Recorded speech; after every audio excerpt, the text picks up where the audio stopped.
Hello, babies. I have a visitor with me today, and his name is, just guess what? It's George. Curious George. Y'all know Curious George. He's been around for a long time. Even Mimzie knows Curious George, but I did not know he had his very own book. This book is Hooray for Halloween, and I'm very interested to see what George Hoorays for Halloween all about. So let's just jump right on in here. All right, and this is a new one for me. I did not even know George knew about Halloween, so let's go check him out. This is George. This is George too. He was a good little monkey and always very curious. Thus the name. One day, George and his friend, the man with the yellow hat, were on their way to a party at Mrs. Gray's house. That sounds like a good time, and if that doesn't look like a good place for a Halloween party, I don't know what does. Oh my gosh, look who answers the door. That would scare me if I went to a party and a witch like that answered the door. It scared George too. George could not wait. He liked parties and he was looking forward to seeing Mrs. Gray. But when the door opened, George did not even see Mrs. Gray at all. He saw a witch. A witch. "Don't be afraid, George," said the man with the yellow hat. "This witch is our friend." George is probably thinking, I don't know any witches that are my friends. The witch took off her mask. It was Mrs. Gray after all. "Oh dear," she said. "Did I forget to tell you this was a costume party?" Evidently, because the man in the yellow hat has on his work clothes. George had never been to a costume party before. Inside, he saw more people that he knew. They were all wearing costumes. There was his friend Betsy, dressed up like an astronaut. And was that Bill? Why, he looked just like a mummy. That is Bill, isn't it? George wanted to wear a costume too. I have some dress-up clothes upstairs," said Mrs. Gray. "Would you like to use them to make a costume, George?" Absolutely, he would. Absolutely, George has to have a costume. Mrs. Gray took George to a room with a big trunk filled with clothes. I like that dresser. That would look good in Mimzie's room. "Buy anything you like, George," she said. "I have just the thing for your friend downstairs." Oh, so she's going to get the man with the yellow hat a costume too. George tried on lots of costumes.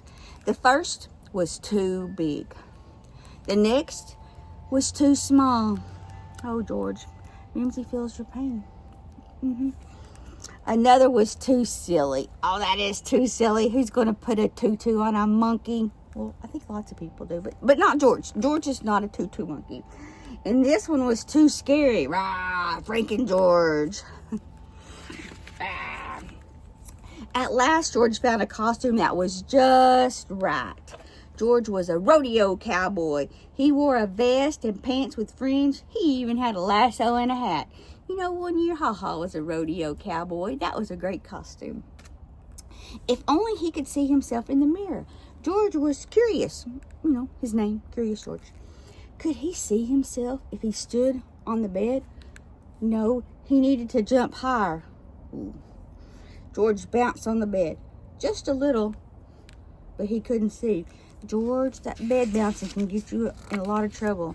Mimzie knows firsthand, and there are receipts. Yes, it's provable to this day. He bounced a little more and a little more. Soon, George was having so much fun, he forgot all about looking in the mirror. He bounced so high until, whew, crash.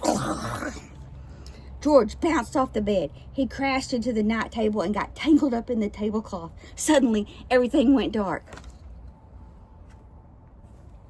George heard the people downstairs gasp. Y'all practice with me. Let's gasp. What was that? Was that a ghost? What do you think, George? Was it a ghost? A ghost? George did not want to meet up with a ghost alone. He dashed out of the room and down the hall. Yo, why don't we dash anymore? That's a great word. We dashed. I'm going to dash to Walmart. I'm going to dash to the mailbox. Don't you think that's a great word? We like dash. Let's bring that back. He wanted to get back to his friend in a hurry, and he knew the fastest way. Uh-oh. The fastest way? He hopped onto the stair rail and sailed whoosh down the stairs. Whoosh down the stairs. I bet he looked like a ghost coming down the stairs.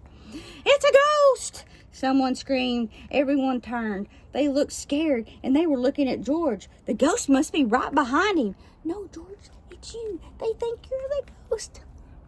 Look at that face. That's our face we've been practicing.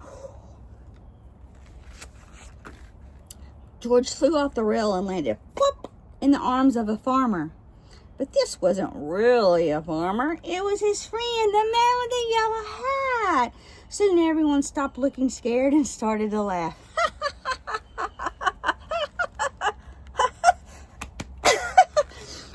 That's not a ghost, that's a cowboy, laughed a policeman. That's not a cowboy, that's a monkey, giggled a princess. That's not just any monkey, said Betsy. It's Curious George. Everyone clapped and cheered. They liked George's Halloween trick. Yeah, ta-da. Just when you do something on accident, you just go ta-da, like you meant to do it all along.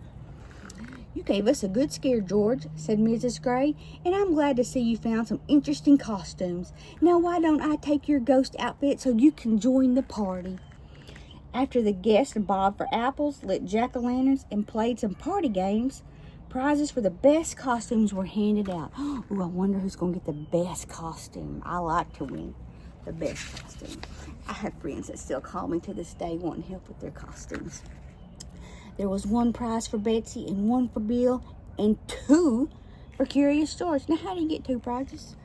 You were the best ghost and the best cowboy, George, said Mrs. Gray. Oh, I get it. That's how he got 2. Everyone had a good time at the party, especially George. Too soon, it was time to say goodbye. Good night, George. Happy Halloween. And good night to you, too. Mimzie loves you.